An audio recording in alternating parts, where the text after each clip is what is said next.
بسم اللہ الرحمن الرحیم۔ عزیز طلبہ، لاسٹ لیکچر میں قرآن مجید کی اہم خصوصیات کو ہم نے مکمل کیا تھا، اور آخری خصوصیت کتاب اعجاز، یہ ایسی معجزانہ کتاب جس کا اعتراف اپنے تو اپنے دشمن بھی کرتے تھے، جیسا کہ لبید کا میں نے آپ کو حوالہ دیا، بہت بڑا شاعر گزرا۔ اس نے جب اس قرآن مجید کو پڑھا اور دیکھا تو وہ یہ کہنے پر مجبور ہو گیا کہ یہ کسی انسان کا کلام نہیں بلکہ یہ تو اللہ کا کلام ہے۔ قرآن مجید کی اہم خصوصیات کے بعد اسلام کا بنیادی پانچواں عقیدہ، عقیدہ آخرت، آج ہم پڑھیں گے۔ عقیدہ آخرت کا معنی دور کی چیز، بعد میں آنے والی چیز۔ اس کے مقابلے میں لفظ دنیا استعمال ہوتا ہے جس کا معنی ہے قریب کی چیز۔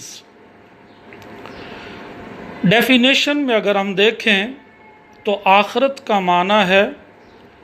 کہ انسان مرنے کے بعد ہمیشہ کے لیے فنا نہیں ہو جاتا، بلکہ اس کی روح باقی رہتی ہے،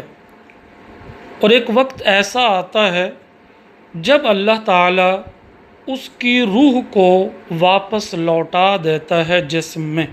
یعنی انسان جب قبر میں پہنچتا ہے تو اس کی روح کو لوٹا دیا جاتا ہے، اور جب لوٹا دیا جاتا ہے تو پھر اس وقت اس سے نیک اور بد اعمال جو اس نے دنیا میں کیے تھے اس کا حقیقی بدلہ دیا جاتا ہے۔ جس کو نیک اعمال کی وجہ سے بدلہ دیا جاتا ہے وہ نعمتوں بھری جگہ پر رہتے ہیں، اور اس نعمت بھری جگہ کو جنت کہتے ہیں، اور جس کو بد اعمال کا بدلہ دیا جاتا ہے انہیں اذیت ناک سزا دی جاتی ہے، اور اس تکلیف دہ جگہ کو جہنم کہتے ہیں۔ ارشاد باری تعالی ہے، ان الابرار لفی نعیم، بے شک نیک لوگ بہشت میں ہیں، جنت میں ہیں۔ وَإِنَّ الْفُجَّارَ لَفِي جَحِيمٍ، اور بے شک گناہگار دوزخ میں ہیں۔ تو آخرت وہ مرحلہ ہے جو قبر سے شروع ہوتا ہے اور میدان حشر تک جاتا ہے، اور میدان حشر میں میزان عمل تک جاتا ہے، پل صراط تک جاتا ہے، جہاں نیک اور بد اعمال کا حقیقی بدلہ دیا جاتا ہے۔ تو نیک اعمال والے جنت میں ہوں گے اور بد اعمال والے جہنم میں تکلیف دہ اور اذیت ناک جگہ پر ہوں گے۔ ڈیئر اسٹوڈنٹس، اگر ہم آخرت کا جائزہ قرآن کے علاوہ احادیث کی روشنی میں لیں تو آقا علیہ الصلاۃ والسلام نے فرمایا کہ جب میدان حشر قائم ہوگا اور اس میدان حشر میں جب اللہ تبارک و تعالیٰ کے سامنے روبرو ہم کھڑے ہوں گے تو اس روبرو کھڑے ہونے میں جو اللہ نے اس دن کی مقدار بیان فرمائی ہے سورۃ المعارج میں، کان مقدارہ 50,000 سنہ، اس ایک دن کی مقدار 50,000 سال کے برابر ہوگی، اور جب 50,000 سال کے برابر وہ ایک دن ہوگا جو میدان حشر کے طور پر سجا ہوگا، اللہ کا عرش لگا ہوگا، تو اس عرش کے سامنے اللہ تبارک و تعالیٰ کی ساری مخلوق کھڑی ہوگی، تو اللہ تبارک و تعالیٰ نیک بندوں کے لیے اس دن کو اپنے دست قدرت سے، اپنے حکم سے اتنا مختصر کر دے گا جیسے عصر سے مغرب کا وقت ہوتا ہے یا عصر کے 4 فرض ادا کیے جاتے ہیں، اور جب کہ